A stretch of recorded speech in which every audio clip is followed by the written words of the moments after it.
भारत के लिए और विश्व के अनेक देशों के लिए, हमारी अनेक पीढ़ियों के लिए उपनिवेशवाद, कॉलोनियलिज्म, उपनिवेशवाद की बेड़ियों में जकड़े हुए जीना एक मजबूरी थी। भारत की आजादी के समय से पूरे विश्व में एक पोस्ट कॉलोनियल कालखंड की शुरुआत हुई। अनेकों देश आजाद हुए।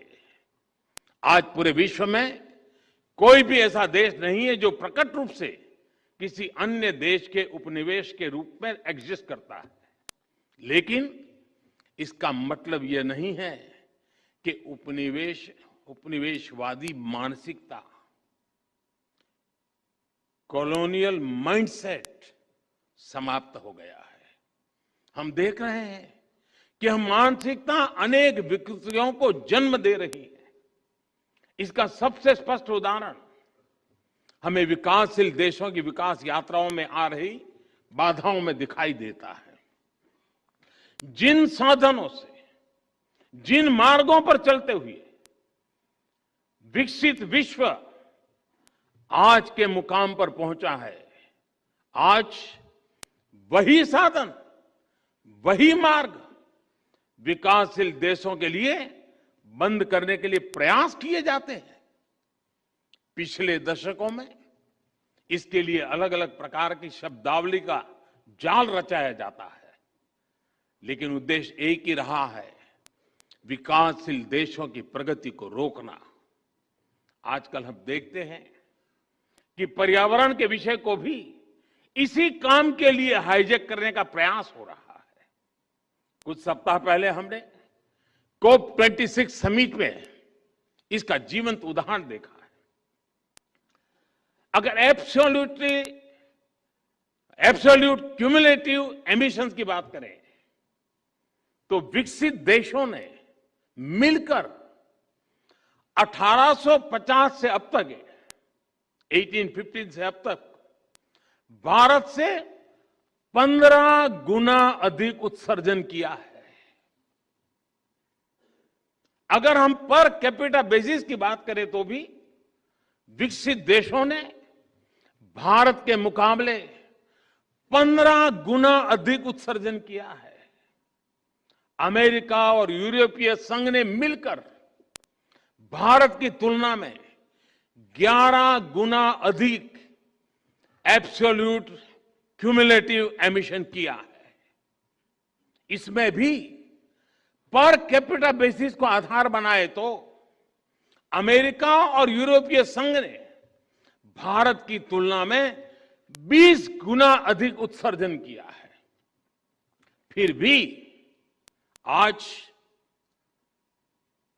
और हमें गर्व है, भारत जिसकी सभ्यता और संस्कृति में ही प्रकृति के साथ जीने की प्रवृत्ति है, जहां पत्थरों में, पेड़ों में, प्रकृति के कण कण में, जहां पौधे में भी परमात्मा देखा जाता है, उसका स्वरूप देखा जाता है, जहां धरती को मां के रूप में पूजा जाता है, उस भारत को पर्यावरण संरक्षण के उपदेश सुनाए जाते हैं।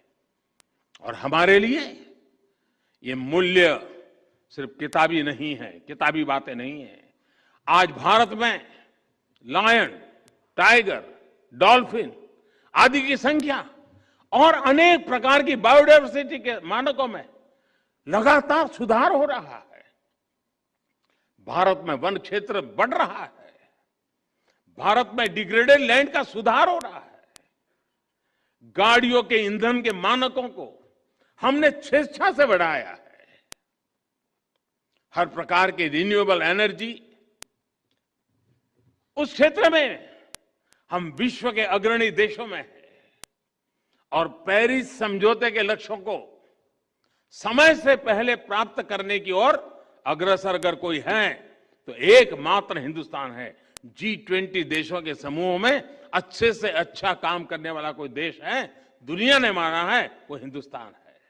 और फिर भी ऐसे भारत पर पर्यावरण के नाम पर भांति भांति के दबाव बनाए जाते हैं।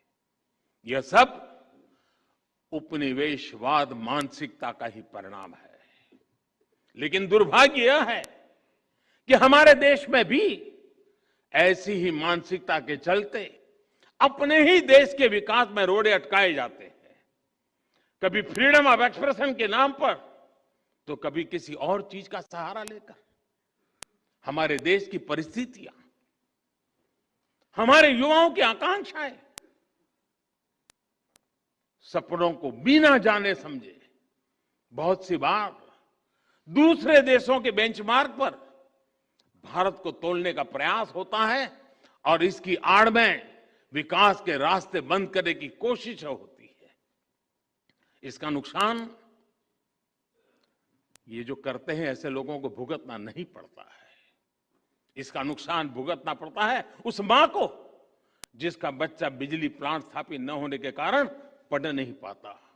इसका नुकसान भुगतना पड़ता है उस पिता को जो रुके हुए सड़क प्रोजेक्ट के कारण अपने संतान को समय पर अस्पताल नहीं पहुंचा पाता।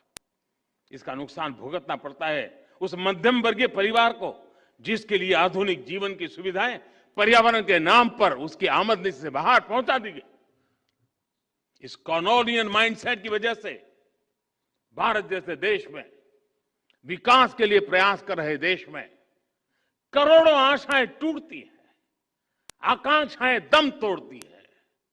आजादी के आंदोलन में जो संकल्प शक्ति पैदा हुई उसे और अधिक मजबूत करने में ये कॉलोनियल माइंडसेट बहुत बड़ी बाधा है। हमें इसे दूर करना ही होगा और इसके लिए हमारी सबसे बड़ी शक्ति, हमारा सबसे बड़ा प्रेरणा स्रोत हमारा संविधान ही